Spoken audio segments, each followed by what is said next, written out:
You can let the world break you, or you can let it build you. See, I've learned something along the way.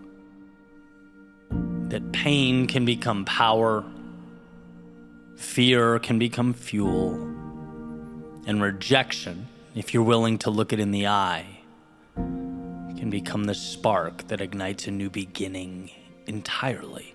The caveat is that it only happens, though, if you stop seeing your setbacks as the end and you start seeing them as the beginning of something bigger. There's an old story or anecdote that, I guess in its beautiful simplicity, has stuck with me, right? In this story, a farmer's donkey falls into a deep, dry well. And obviously it's stuck down there, and the donkey's crying and yelling, and hours pass, and the farmer becomes aware, and he's doing everything he can to get his donkey out of the well, but it's just too deep, and he's too far down there. And eventually, with no way out, the farmer has to make an awful decision, the hardest decision he could make. And he begins to shovel dirt into the well, thinking, well, I don't want him to suffer, right? So it's time to put the donkey to rest. But as he's doing this, something strange happens, right? As the dirt falls down the well and on the donkey's back, the donkey doesn't lay down to die. It shakes off the dirt and each time kind of steps up a little bit. Shovelful after shovelful. He continues to shake off the dirt and step up. The very thing meant to bury the donkey became the platform it climbed. Until eventually the donkey walked right out of the well. And see, I've been that donkey. Maybe you have too. I've had people walk away when I needed them most. And that probably hurts more than anything else. I've heard, "You're not good enough," more times than I could count. Sometimes from others, sometimes from, myself. I've stared down rejection letters, empty rooms, silent phones. I've spent months and months and months on projects that I thought would change the world, and newsflash, they didn't. And for a while, I believed that metaphorical dirt. I believed the labels, the silence, the fear. But somewhere along the way, I stopped asking why me and started saying, watch me. Maybe that adversity is not the end. Maybe it's an opportunity to turn whispers of doubt into battle cries, to use the heartbreak as a blueprint for strength. What if it's letting the weight of the world fall on our backs and then standing up anyway? Not because we're ready, but because staying down is no longer an option. And see, in your world, you may feel buried, under stress, under failure, maybe under someone else's expectations. You might be carrying that heartbreak, anxiety, that fear of not being enough. But hear me. That pain wasn't sent to break you. It was sent to reveal you. You're not what was said about you. You're not the job you didn't get. You're not the love that left. You're not the voice that says you can't. You are the one standing in the well, and yes, the dirt is falling. But you get to choose what to do with it. Shake it off. Stand up. Every shovel of pain, use it. Every bit of rejection, rise through it. Every storm you didn't think you could survive, let it push you higher. Because maybe you weren't meant to stay comfortable. Maybe you weren't meant to avoid the fall. Maybe the darkness you feel right now is just the bottom of that well. But the climb, that's the magic. That's where you become who you were meant to be. And so all I ask is this. Next time life's chaos, that metaphorical dirt, showers down upon you, find perspective. Shake it off, step up, and remember, the well is not your grave. It's your starting line.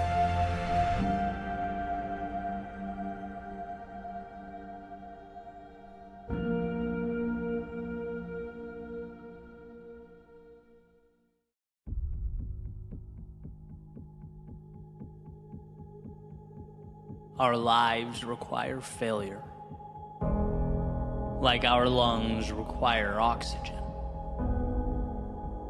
And when I find the world around me lacking in the resources that I need, it's because in so many ways I have forgotten to breathe, to step out my walls of comfort and breathe in lessons waiting to be taught by the greatest of teachers. Life. Life, the unpredictable and often unremarkable miracle. The book that reveals itself through experience, that tells tales only in hindsight. Our world is a book in which we choose our own ending, and so we must fail. Because failing means living, and we were meant to live. We must fail because every failure is the mark of a poet, an artist, or an author bringing the story one step closer to its resolution. Continually walking up to a blank wall and making a mark. A single trivial mark. A mark that's misunderstood at best, but likely scoffed at, ridiculed. But each mark gives meaning to the one before it. These marks, they become chapters, become narrative shifts, become stories. Every failure you throw against this wall becomes part of a mural. It's an element of beauty before the work can even be deemed beautiful. Yet we continually misunderstand. When you hang your head in disappointment, when you see only the smudge of paint you threw against that wall, you are oblivious to the fact that you're making something meaningful. So here is my challenge to you. I dare you, in the midst of the Mona Lisa you are creating, to see it before it's done. I dare you to be strong enough to fail not just once, but over and over and over again. I dare you to keep your eyes focused, locked in on what's in front of you. When everyone you know hides their failures, when they scream of every little win for all the world to hear, I dare you to understand what they do not, to cherish your failures, to maintain trust in the unseen. And when all you want is to get there, I dare you to see your greatness before you arrive. I dare you to look in the mirror and see the hero inside you right now. I dare you to do that. I dare you to take your struggle and see amidst the pain your purpose that will lift you up when you've fallen and will carry you forward when you're lost. I dare you to see light when there appears only darkness, and when none presents itself, I dare you to light the spark, to be the answer you need. I dare you to stand up to the human tendency to embrace security over adventure and predictability over growth. I dare you to walk into the darkness of night, knowing that today's unknown becomes tomorrow's foundation. And when it hurts, like truly hurts, when you look around and can't remember why you began or what's pulling you forward, I dare you to close your eyes and imagine looking back and thanking yourself for taking this path.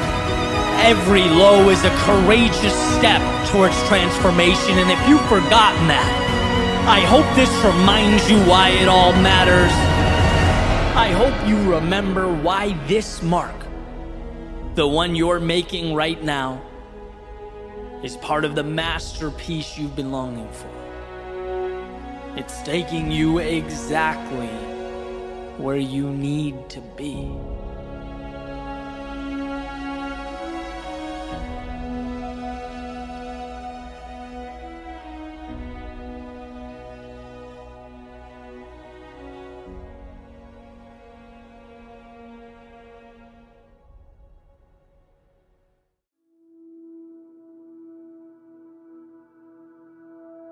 Many of life's failures are people who didn't realize how close they were to success when they gave up. Thomas Edison. A quote I go to when I've lost my why, when my frustration over the lack of a particular result overshadows everything. I don't think we realize how transformative these moments are.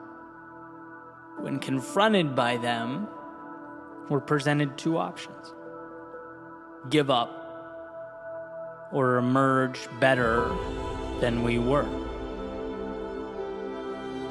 It's not intuitive, right? It's not normal to think, I know this is hard, but hey, I'm one adjustment away from getting it right.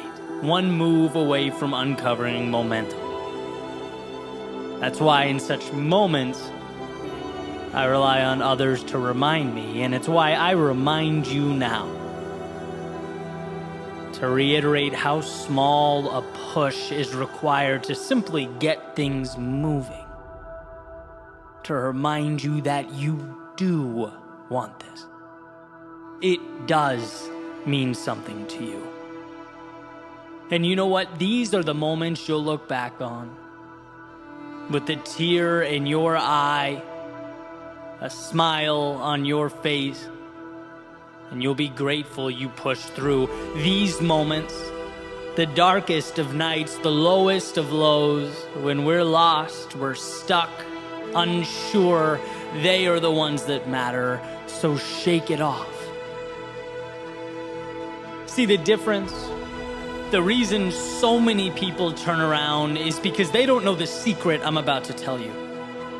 The very same secret those before have passed on to me. You don't need to do anything but not stop. And if that seems too obvious or cliche, let me explain to you that it's in going that we're forced to find solutions. We're forced to become more. It's incredibly hard to stop an object in motion. But the question is, can you move forward when you don't have the answers? When you're tired?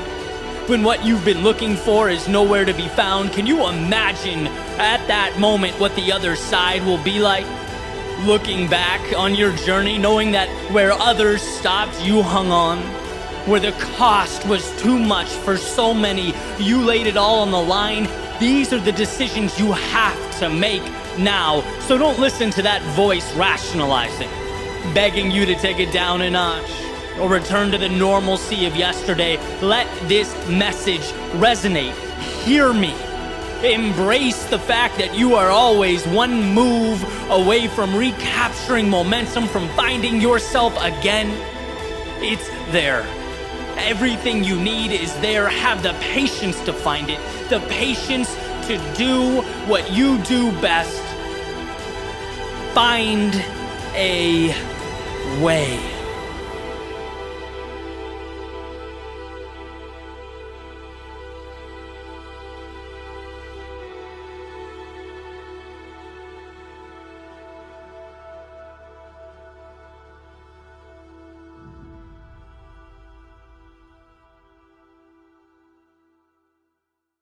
I want to start the episode with a story pertaining to criticism, doubt, and how we internalize it, how it affects us or doesn't, which is the point of the story here. And in this little story, there are some frogs and they're hopping along, and two of them fall into this little pit, right? And they're stuck down there. And you have the ones up top looking down saying, oh my God, guys, that's a death sentence. You're done. Don't even try. It's over for you. And they're frantically hopping. They're trying to get out. They're scared. And the people up top, or the frogs up top, are saying, you're done. It's over. Stop. Don't waste your time. One of them finally concedes, maybe you're right, and jumps further down into the pit and ultimately dies. The other one keeps jumping, and the frogs on top are saying, stop, don't waste your time, there's no point, you're done. But he keeps jumping and ultimately gets out. And when he gets to the top, the frogs are saying, didn't you hear us? We were saying that there was no way out, that you were dead pretty much. And the frog communicates basically that he's deaf, right? So he couldn't hear a word. And the beauty in that is that, when you don't hear the negativity, when you don't hear the doubt, you create your own reality, right? Truth is defined by the author. You are the author of your own story. The future hasn't been created yet. And so giving someone else control over that outcome, doesn't make sense. It actually doesn't make sense, right? It's similar to one of my favorite, I don't know if it's a quote, but the idea that, most of the people who did fantastic things were too ignorant to understand the odds, right? It's like when you allow outside circumstances to dictate what's real, they're holding the pen and they're deciding. But when you have clarity and when you have a laser focus on what matters and what's important, all the nuance and the detail outside of that, what other people think or what they say or what they believe, has no relevance to what you do or what you're trying to do. There's always going to be that chirping. There's always going to be that negativity. And the question is, do you internalize it? Do you jump into the pit? Do you believe it? Or do you tune it out and you jump out and make a world for yourself that matters to you?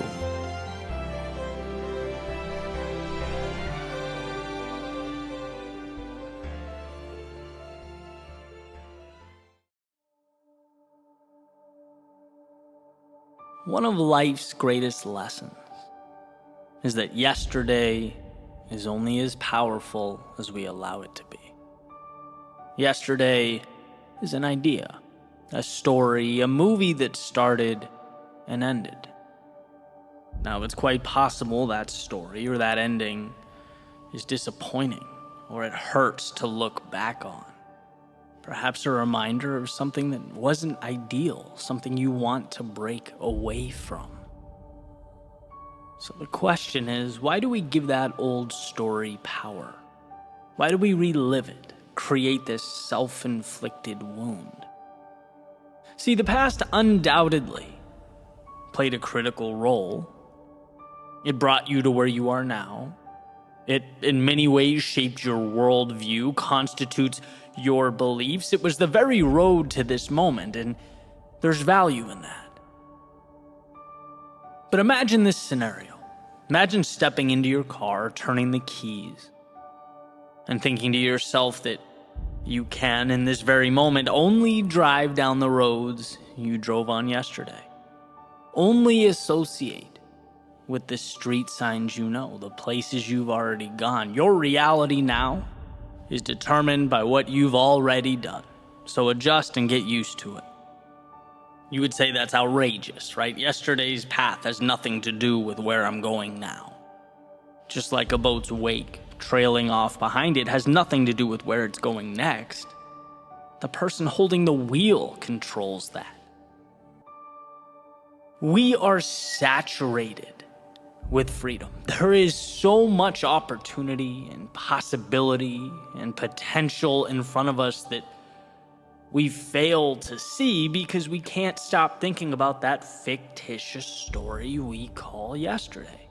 We confuse the path we took then for the one we need now, the wake from the steering wheel. What is, and that story about what was.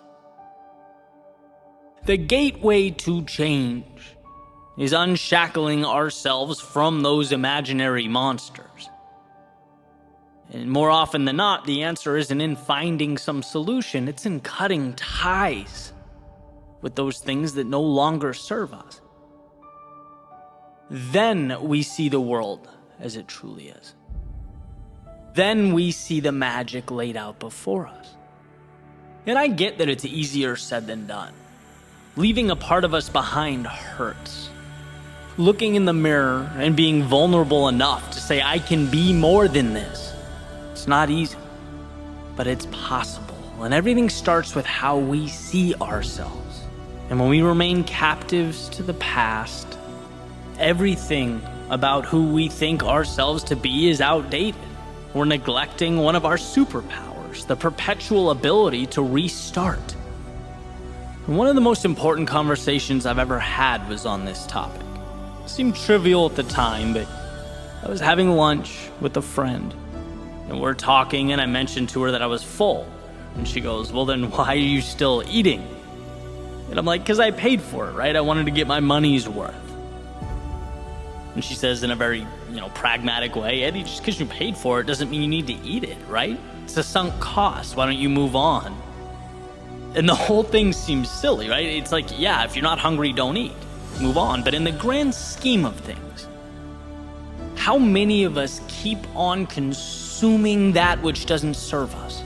How many of us stay too long when we should be letting go? We let the path behind us dictate the one before us.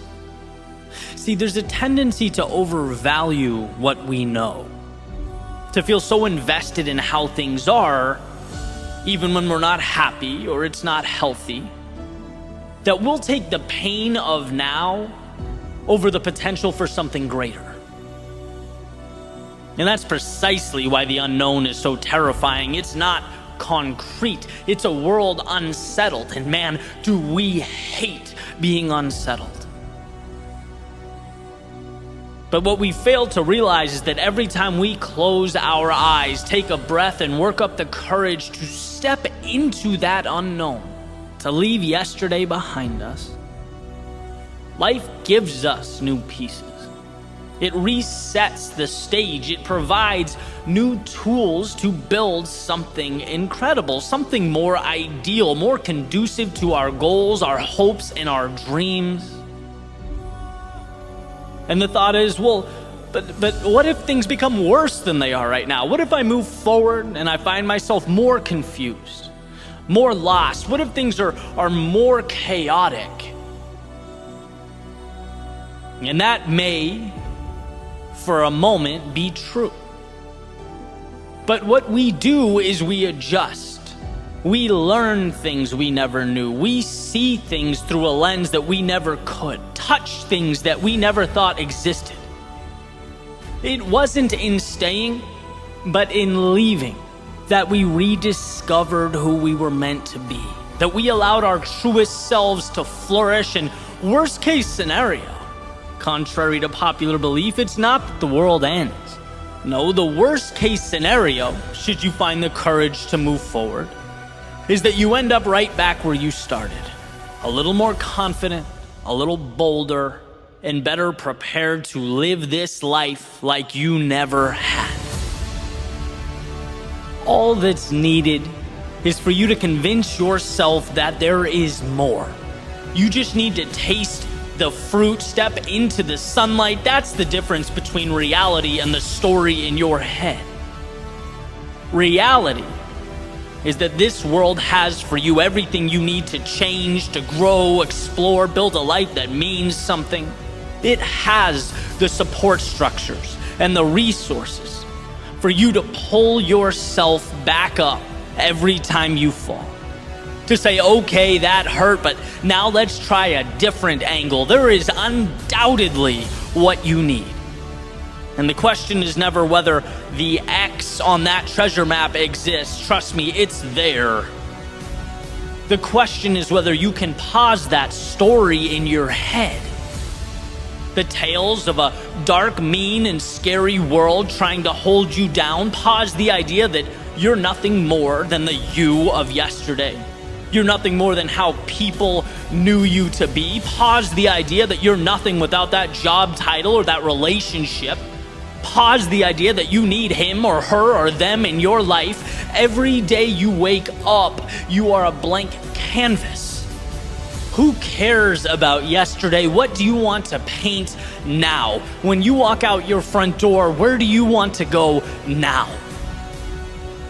Step outside that circle of familiarity.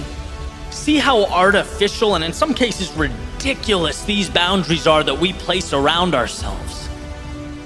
Life is an invitation, not a set of requirements. And when you free yourself of that, not only will you feel like someone new, not only will you experience life as it was meant to be experienced, but you'll see that this world will conform to your new definition. This world wants to support you. It wants to lift you up. And yeah, it may be challenging and strenuous. It may force you to work harder and be braver than you've ever been. But it is, at the end of the day, your ally. You just have to see your future self before it materializes, when no one else gets it. So move on from all that does not serve you. Break away from the old rules, regulations, and guidelines. Maybe you exhausted time and energy into creating this reality. Maybe it feels like a monumental piece of your identity. Maybe right now is the only security you have. Fine. But my hope is that you can respect it and walk away. See it as the sunken cost that it is. Just because you paid to get there doesn't mean you need to keep paying to make wrong decisions.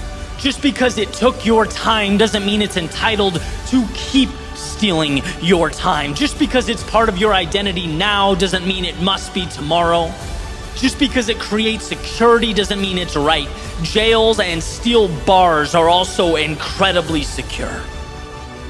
No, today we are breaking free, leaving the past in the past and setting our sights on the horizon. Today is the end of yesterday and the beginning of the rest of your life.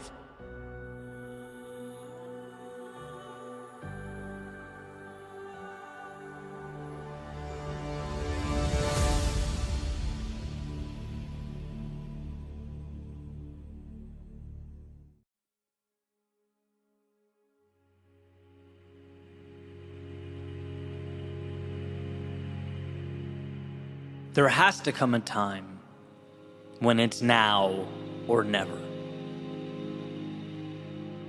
Where you look at your reflection and realize that the cost of waiting is far more expensive than the cost of stepping out into the vast unknown.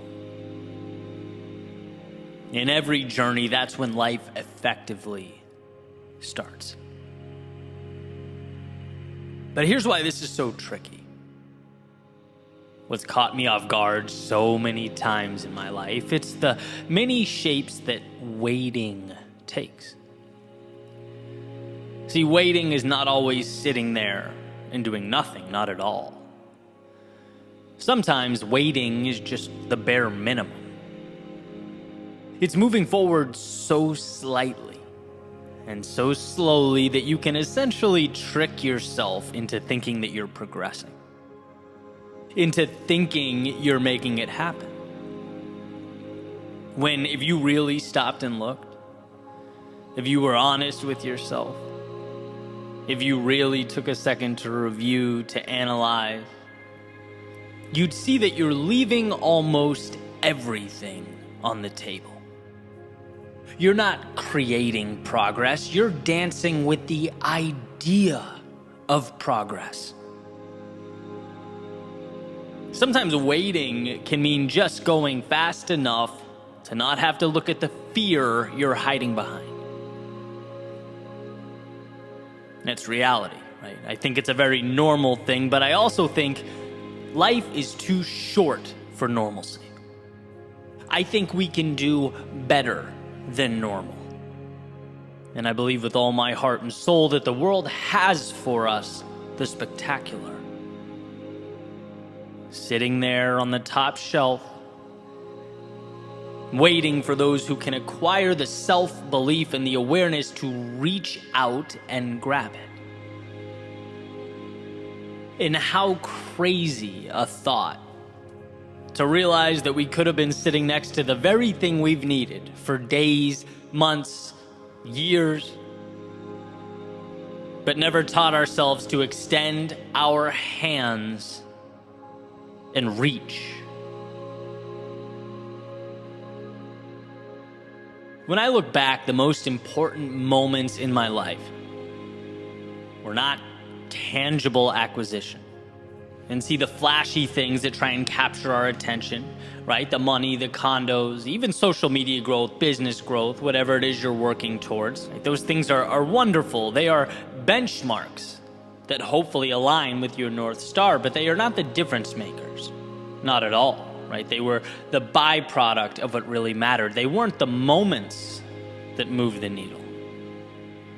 My greatest moments were mental shifts, cognitive transformations.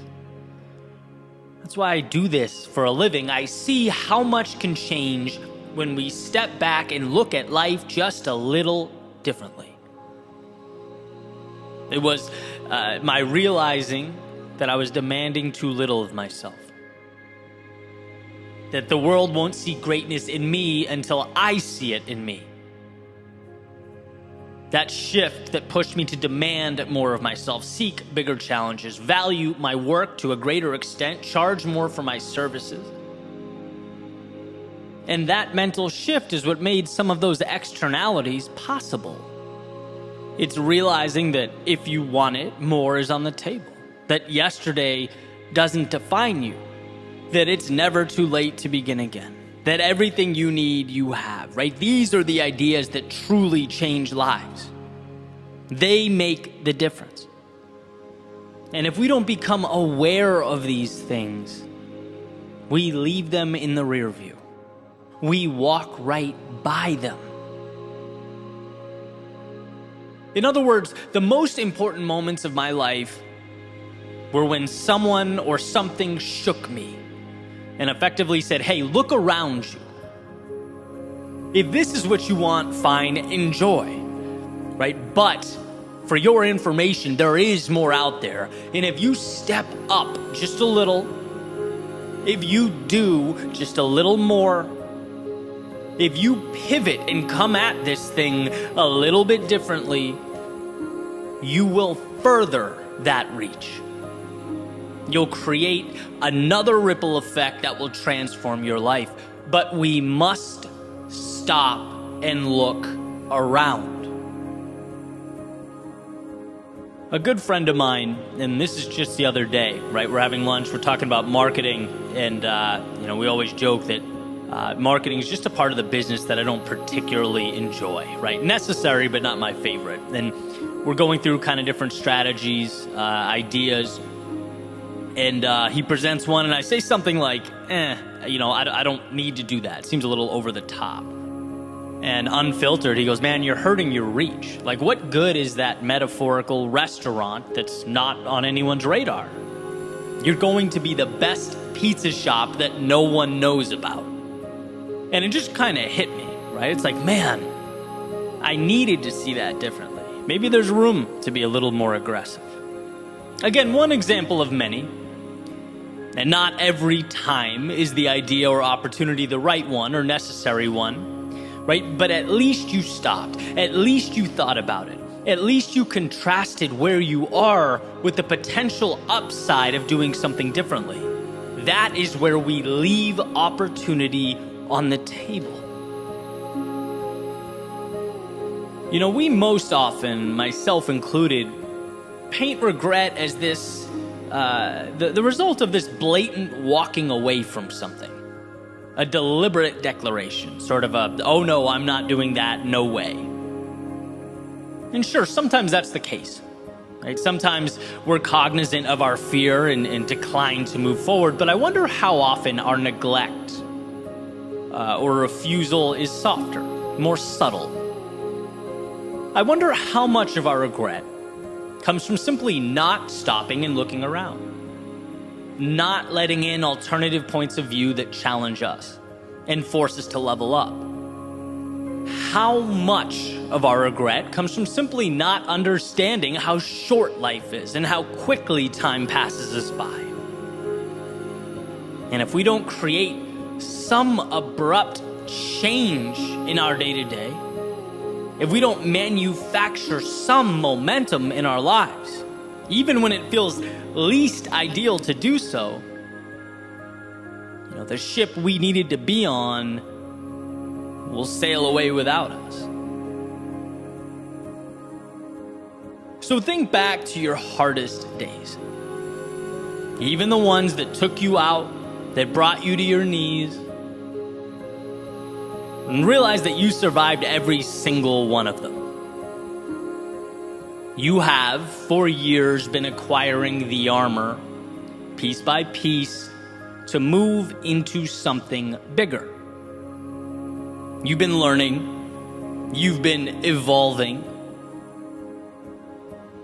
But today, what about sitting down with yourself and having the discussion you don't want to have, but need to have?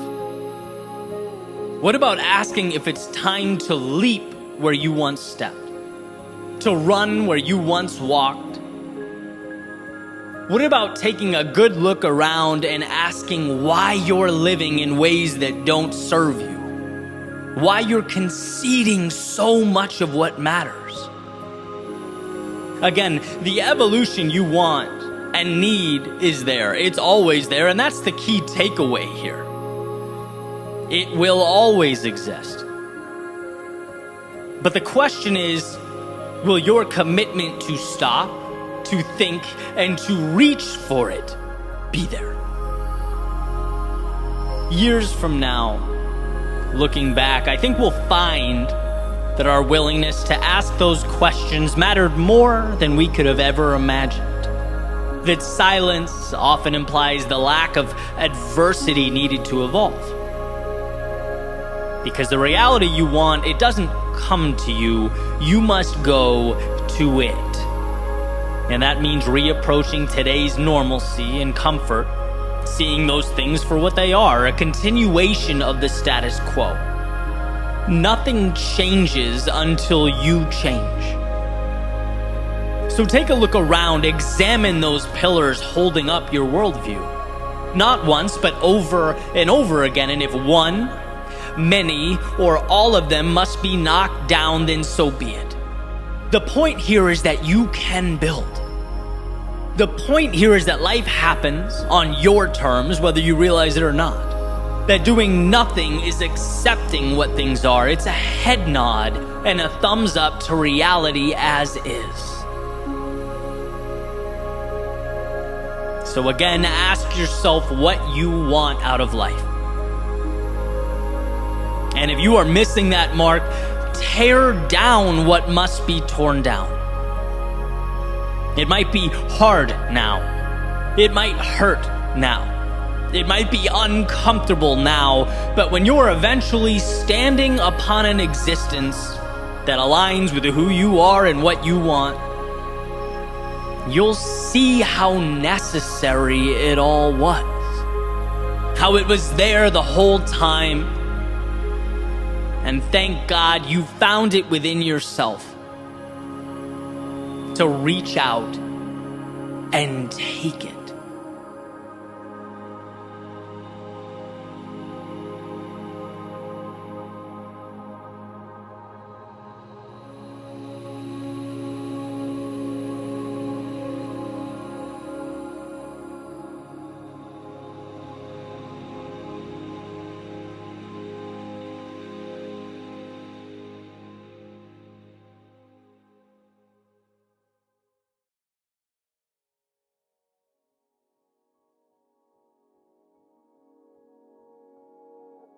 Hold the vision, but trust the process. An idea that should act as our North Star, right, as we make our way through life. It proposes believing in a goal, but at the same time understanding that its manifestation will be unpredictable, challenging. It may not unfold the way we thought it would. To me, though, the most challenging aspect of personal growth, of building the things that matter, creating realities we dream of, it's the mandatory dance we must do with time. The patience that's woven into the equation, it's the empty spaces that we tend to use for manufacturing doubt and disbelief when life has given us nothing to react to. It's like we create monsters in our heads. And it's really an incredible thing when you think about it, right? I look back on the past decade of my life, and the hardest parts, and some were excruciating, they were pain derived from what I knew I hadn't yet accomplished. It was a feeling like I wasn't moving fast enough, like the winners in life had that over there and all I had was this over here. A completely nonsensical narrative, but one that certainly felt real. Discomfort from the delta or the gap between what I wanted and what I had. A feeling that would randomly dip in and out of my conscious mind as I sort of chipped away at my goals day in and day out. And I started to wonder, how can I better position myself to grow, to maintain that ambition, but also to do it with less anxiety, right? As I stated a few seconds ago, hold that vision, but perhaps improve my trust and relationship with the process. My ability to immerse myself in various pursuits without dwelling on the fact that I hadn't yet arrived. Because look, I know this game. We all know this game. There's always going to be another finish line to cross. That's a great thing, but can also, when we're not looking at it correctly, be to our detriment. There are always higher numbers to achieve. Again, incredible opportunity, but with the wrong perspective, dangerous. If you can't find a way to appreciate the now while you climb, you will be forever lost. There will always be a hole that's never filled. I think we need to be better about supporting ourselves along this journey. No one can be there for me like I can. And I think that's true for everyone. We need to be our greatest allies. So I brought this question up, as I tend to do with a few of my friends, right, with different perspectives. They look at the world a little differently. And basically asked, how can we get out of our own way? Is there a lane to both be tenacious in our pursuit of evolution, to continue doing the things that excite and challenge us, while also being a little easier on ourselves, trusting that dance we do with time as the process unfolds? And so I present this question to one of my friends sitting across from me at the table, and he thinks about it. He says, Eddie, well, that's what's gotten you where you are. That feeling like there's always more. It's the reason for the success you've had and the success you'll have in the future. It's what will push you. It's why you will succeed. People that accomplish things are never satisfied. Jordan was never satisfied. He was never happy. And in that context, greatness and happiness are not compatible. And I took it in. I certainly appreciated the perspective, right? In many ways, I think he's right.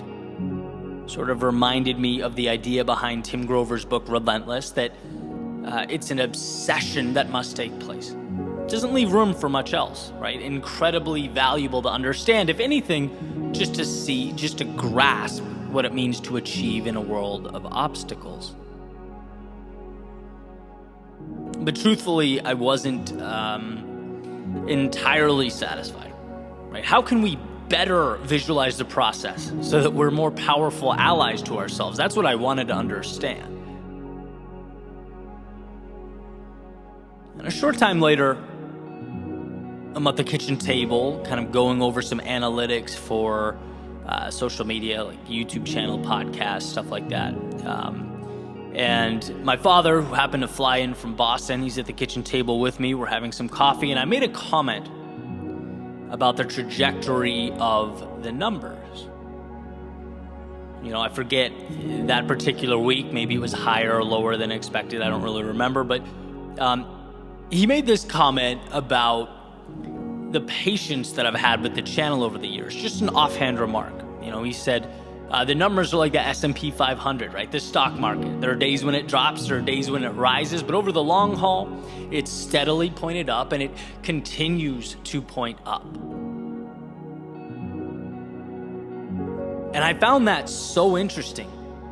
I harp on the small things a lot on this channel, the little breakthroughs that pave the way for larger transformation, ideas that change the way we look at things, which ultimately change the way we act, which change the results we get, and this happened to be one of them. It hit me just right. What is perhaps the most important piece in the famous book, The Intelligent Investor? What is the idea that made Buffett a billionaire? It's that you invest in things you believe in and you remove the emotion. You hold the dips, right? When the stock market takes a hit and everyone's panicking and acting emotionally and selling, you don't sell. You buy more, right? When the world emotionally rushes out, you rush in. And when the world emotionally rushes in, you step out. Well, in life, there will be days when your metaphorical stock drops. At least you feel like it does, right? Those YouTube numbers, perhaps numbers in the old bank account, maybe fitness goals fall flat. Maybe you're just not seeing a return on investment. But we are never defined by the events of the day, even the worst of days. They're merely a small part of a much larger pattern, and the truth is, sometimes success is so small, you can't see it.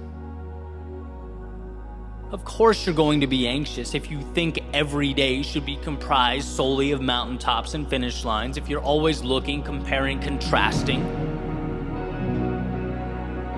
But sometimes success is 0.00001% better. Sometimes success looks like the S&P 500 taking a hit, dropping for a day, a week, or a month. Sometimes growth doesn't look like what we want growth to look like. But just like intelligent investors, you are putting your money in the belief that at a certain point down the road, the value will be higher then than it is now. And this idea has been everything to me, particularly on the days when it feels like things are going backwards, over periods of time where I feel like I've been standing still, where the voice in my head is presenting all kinds of scenarios that I could have been better or done more, and maybe so. But these times are nothing more than data points. They are steps along the way. And knowing this, it essentially frees me from the delusion that growth is always visible, that I can always look around and see visible triumph. It allows me to march towards my goals and my dreams, having a renewed relationship with each step. There's a saying that we need to keep our head in the clouds and our feet on the ground. Life is a continual juggling of extremes, and I think this gets it right. Our strength is in the ability to take those steps, each one a message to the universe that we are stronger than we were yesterday. But what makes our journeys truly divine is that they aren't comprised of or built with those steps like a house of cards, where one wrong move or some delay will cause the whole thing to fall, to come crashing down. No, what makes the journey divine is the infinite number of paths that can bring about its materialization. There are no wrong paths. Some arrive sooner, some arrive later, some mid-journey cause us to realize that the compass wasn't even pointed in the right destination, right? They change what it means to arrive. But the point is, every step is required, every step is a miracle, but the power is not contained solely in one step, but rather what we choose to make of all the steps combined. The dips, the lows, and the losses only have significance if we give them significance. Otherwise, They're just a few stops along the way to something beautiful. So why exhaust energy on data points that haven't arrived yet, on destinations in the future? Destinations that we trust ourselves to figure out anyway. Our emphasis should be on the present moment, on gratitude for the fact that we get to wake up and choose the pursuits that we've chosen. And some days, those pursuits will feel like the miracles that they are. We'll see the finish lines, the mountaintops. We'll feel triumphant. And some days, those victories will be hidden in plain view, but they are there nonetheless. As we make our way into the great unknown that is life, piecing each second, each minute, each hour together to become the path leading us where we need to be most.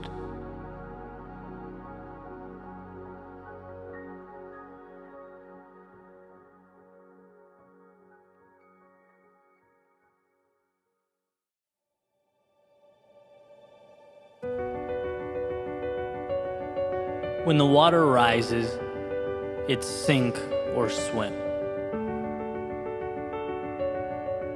We pick up certain truths as we make our way through life. Realizations, little awakenings, patterns that allow us to map the things around us so that we can navigate this crazy place. And here's one such realization for my own journey.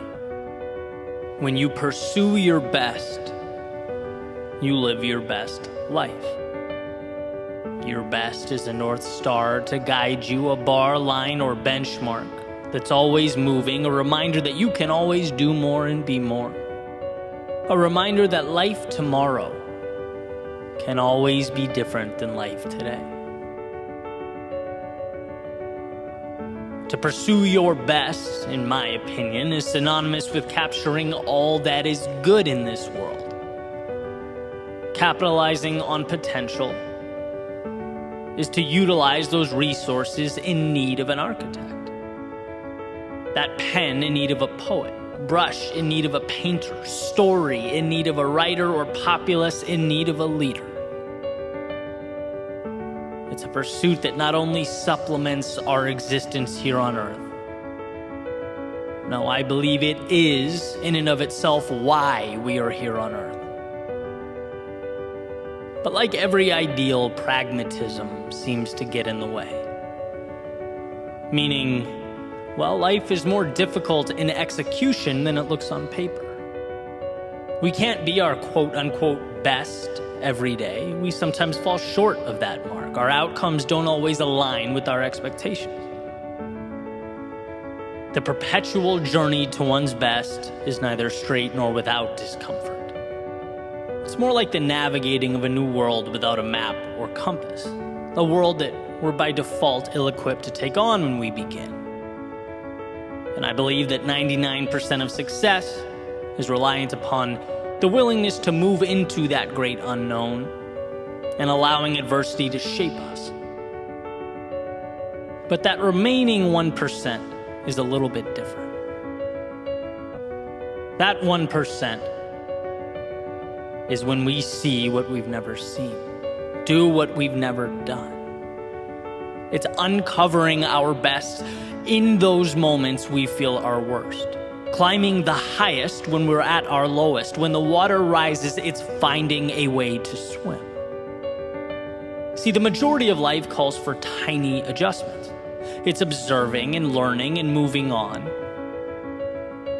But rarely do we talk about the darkest moments, when we feel as though we are up to our neck in the trials and tribulations of life.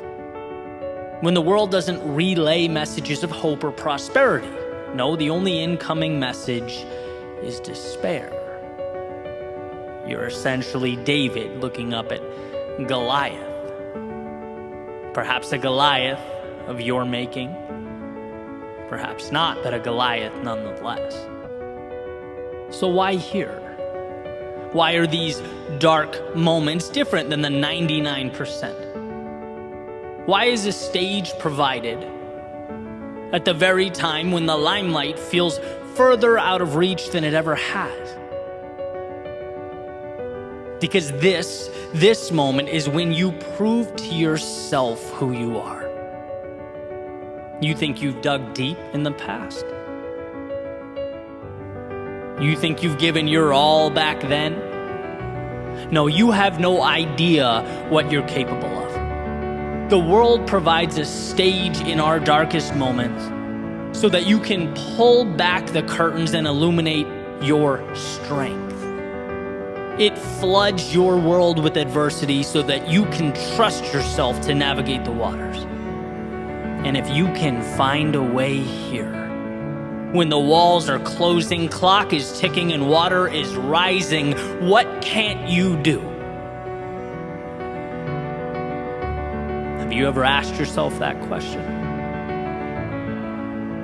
Those moments show us what we can be, and that is why the 1% is everything. Why is it that rock bottom becomes a bridge to so many new tomorrows? Or the losses we dread most become the change we need most? The answer is simple.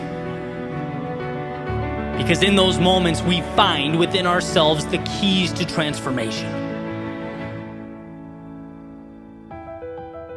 See, you didn't know that you can leap that far.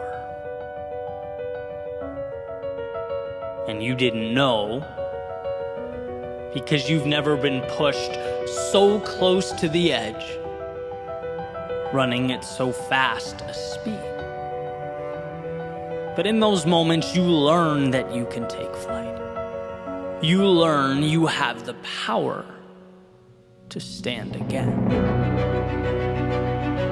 So while the vast majority of life is saying yes when most would say no, it's how we choose to act while immersed in our lowest lows that provides the framework and the opportunity. I believe that the tears indicative of despair streaming down your face look a lot like the tears that emerge during our happiest moments. They are the same. One just precedes the other. See, despair gives you a chance to look at life differently, look at yourself differently, to look in the mirror and understand that the reflection looking back is capable of leading a revolution in your soul. And I get how hard that is, how detached from reality it might seem, but isn't that what tomorrow is? A detachment from the reality, the parameters and the rules of today. It's not until that seed is buried beneath the earth that it plants roots, that it takes aim at the sky, and when you are stuck beneath the chaos of life, you have to know that this is where you too transform. So forget yesterday's shoreline, this is where you build tomorrow's destination. Don't fixate on what is gone when you can dream of all that is to come, and don't dwell on who you were when you can celebrate all you will be. When the water rises, swim.